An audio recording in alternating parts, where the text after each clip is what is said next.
Situação da CTI móvel do Flamengo. É bem assim, não é? Mais ou menos. É, galera. Mais um capítulo de exigências de Jorginho. Galera, eu não aguento mais, de verdade. Elogios do capitão da seleção brasileira e possibilidade de titularidade amanhã para o Wesley. Vai catar logo gente pequena, só Argentina, mas tudo bem, vamos lá. Os clubes que vão participar do Mundial fazem um pedido à CBF. Só falta o senhor Edinaldo responder. E galera, tem tanta encrenca nesse período, a gente vai contar para vocês também sobre isso.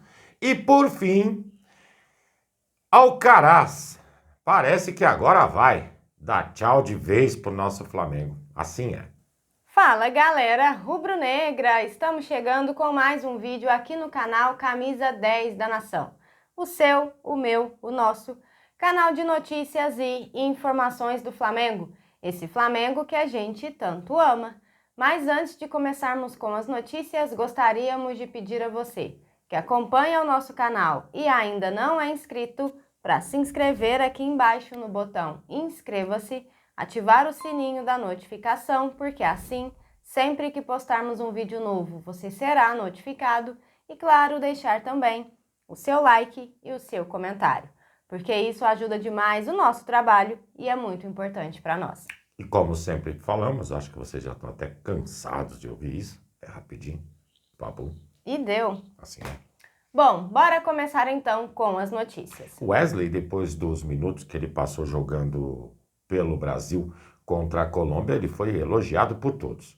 O capitão da seleção brasileira, o Marquinhos, ele fez questão absoluta também de rasgar elogios ao menino. E ele disse o seguinte: jogou como um verdadeiro veterano. E isso eu acho que é verdade, né, galera? Ele corre o risco, porque para nós rubro-negros isso é um risco muito grande, de entrar como titular na partida de amanhã, importante para o Brasil, nas eliminatórias da Copa do Mundo, na Argentina, contra a Argentina. Ou seja, é jogo para nervo e de gente grande. A gente espera que ele, se entrar, faça uma boa apresentação. Mas o Marquinhos também fez um aviso. Jovens em evolução, e isso não é só para o Wesley, é para todos, e seu desempenho precisam sempre ser acompanhados com cautela. É óbvio, como foi no Flamengo, períodos de alta, períodos de baixa e agora uma evolução contínua, não tenho dúvida que isso pode acontecer também na seleção brasileira. Devagar e sempre vai chegar. Que amanhã ele também não sinta o peso da camisa como não sentiu no jogo passado, né? Olha que é difícil, hein? Mas tudo bem. Bom, galera, seguindo com as notícias, o Flamengo divulgou no início da tarde de hoje um boletim sobre alguns jogadores e detalhou a situação de Arrascaeta, Bruno Henrique, Danilo, De La Cruz, Gerson, Pedro e Vinha. Bora ver a situação de cada um aí, galera? Primeiro, Arrascaeta. Exame de imagem realizado pela seleção uruguaia constatou lesão no músculo adutor da coxa. O jogador tem feito tratamento diariamente desde então.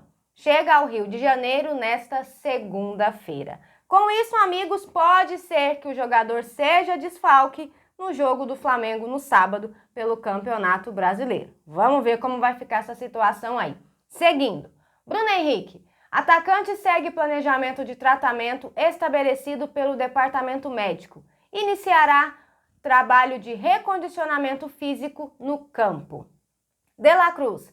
Após ser liberado pela seleção uruguaia, o departamento médico do Flamengo foi informado que a decisão não foi tomada por motivos de saúde. O atleta chega ao Rio de Janeiro nesta segunda-feira. Danilo. O zagueiro está em fase de recondicionamento físico e já realiza trabalhos em campo. Gerson. Após ser desconvocado pela seleção brasileira, o jogador se reapresenta ao Flamengo nesta segunda-feira para dar continuidade ao tratamento. Fará um novo exame de imagem no clube. Pedro. O atacante segue o planejamento de recuperação estabelecido pelo departamento médico, já realizando trabalhos com a preparação física há um mês. E Vinha segue o planejamento de recuperação estabelecido pelo DM, realiza trabalhos diários com a fisioterapia do clube. Então, essas são as situações de momento desses 7 jogadores. Esperar para ver o que vai rolar durante a semana, né? Tomara que todos não, né? Mas que a maioria esteja apto a voltar a jogar bola. Oh, Deus. Seguindo com as notícias, Palmeiras, Flamengo, Fluminense e Botafogo enviaram um ofício à CBF pedindo a suspensão deles da 12ª rodada do Campeonato Brasileiro. Por que disso? Essa rodada vai ocorrer entre o dia 11 e 12 de junho. Eles pretendem, os 4 clubes, viajar para os Estados Unidos no dia 10. Ainda não tem resposta da CBF para esse caso. Mas nós temos sim um monte de problemas. Por quê? Vai ser a penúltima parada data FIFA para as eliminatórias. Os jogos irão ocorrer dias antes, inclusive a segunda rodada, se não estou falando besteira, porque não vem muito a questão do momento, é 2 dias antes, para complicar um pouco mais. Normalmente, quando o Flamengo tem jogador convocado, a gente está vendo nessa convocação de agora o resultado. É problema para o DM. Está sendo assim todas as vezes. As partidas que aconteceriam nessa rodada seriam as seguintes. Botafogo pegaria em casa o Mirassol. O Palmeiras pegaria em casa o Juventude. O Fluminense pegaria em casa o Ceará. E o Flamengo sairia para pegar o Sport em Recife. Ah, meu Deus, que bagunça, hein? Então, galera, tempo de preparação curtíssimo. Os clubes, eles defendem essa saída antes. Para quê? Adaptação, treinamento, tudo para mim dentro do cronograma. Até porque a seleção brasileira, quando vai viajar para uma Copa do Mundo, por exemplo, normalmente um mês antes ela já está hospedada e fazendo treinamento, não é? Sim. Então, eu acho que é relevante e tem que se dar, sim, prioridade a esses clubes que não estão somente defendendo seus interesses. Também entra em questão o país que eles estão defendendo. Isso tem que ser abordado. Aguardar e ver o que o senhor Edinaldo resolve com relação ao tema e a gente informa assim que souber o que ele decidiu, ok? Bom, galera, e seguindo com as notícias, a história entre Flamengo e Jorginho aparentemente ainda vai se arrastar por algumas semanas. Claro que a passagem do jogador pelo Rio de Janeiro esquentou um pouquinho mais as coisas. Porém, novidades mesmo estão previstas somente para a metade do mês que vem. Isso porque, amigos, qualquer passo importante sobre a negociação com o jogador só será dado após as quartas de final da Champions. E o que a gente tem a ver com a Champions, Ju? Nada. Porém, o Arsenal, que é o time onde ele joga, tem tudo a ver. O Arsenal vai enfrentar o Real Madrid nos dias 8 e 16 de abril. E somente após essas datas que as conversas voltarão a acontecer. Segundo informou o GE, amigos, o Flamengo é prioridade, mas o staff de Jorginho também analisa propostas da França, da Itália e também de times árabes. O staff do jogador também preparou uma apresentação de plano de carreira do jogador para os próximos anos, com ênfase no financeiro. E um valor pré-definido será apresentado a todos os clubes interessados. Os valores não fogem muito do que foi conversado desde janeiro, mas agora há uma cláusula referente a bônus de premiação a cada título que Jorginho conquistar, por exemplo, no Flamengo, se acontecer aí a negociação.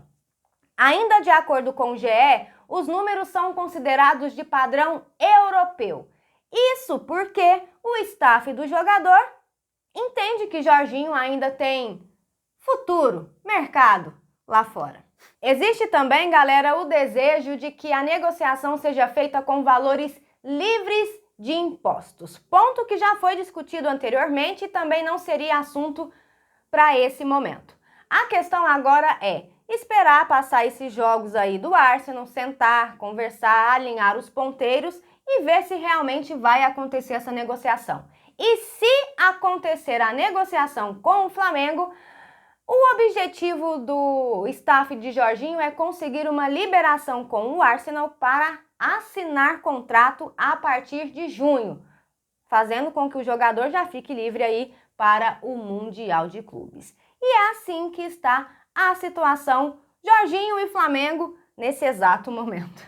Disse para a Ju, vou repetir para vocês. Jorginho, a única coisa que ele disse é que queria jogar no Brasil. Aliás, gostaria de jogar no Brasil. Ele, em momento algum, falou, quero jogar no Flamengo. Se o Flamengo quer contratar o cara e está impondo esse tanto de condições, fica complicado, né? Será que vale tudo isso? É a pergunta que fica. Seguindo com as notícias, parece que temos uma história chegando ao final, galera. O que aconteceu? Alcaraz. O Everton parece que não vai mais querer considerar todas aquelas cláusulas de contrato que faziam parte do contexto para fazer a contratação do jogador e, sim, acenou que vai pagar os 18 milhões de euros referentes ao valor do passe do jogador. Tão felizes com o futebol apresentado por Alcaraz que até agora entrou pelo clube 8 vezes e fez um gol. Mas essas 8 vezes não atendeu às expectativas pré-estabelecidas em contrato. Por isso, essa compra feita pelo Everton está sendo algo totalmente até inesperado pelo Flamengo. Há uns dias atrás a gente trouxe a informação, inclusive, de que se o Everton não escalasse, o Boto ia tirar ele de lá e mandar para outro clube da Europa. O detalhe fica somente na seguinte situação. Quando o Flamengo contratou o Alcaraz, pagou 20 milhões de euros. Quanto significava isso na época? 110 milhões de reais. O Flamengo vai vender por 18 milhões de euros. Quanto significa isso? 112 milhões de reais. E o que significa isso na história? O Flamengo está tendo lucro? Não! O Flamengo está perdendo 2 milhões de euros na transação. Infelizmente, veio aí para equilibrar as contas do rubro-negro. Esse dinheiro, até onde a gente sabe, não vai ficar no Flamengo, porque o Flamengo deve para o clube que comprou, porém está se vendo livre, entre aspas, de uma dívida até então complicada de se pagar, né? Altíssima. Altíssima. Esperar e ver e torcer, né? Desejar tudo de bom pro sempre, Alcaraz, né? claro. Agradecer por tudo. Ele não tem culpa. Não, e que tenha muito sucesso por lá, né? É o que a gente torce de verdade.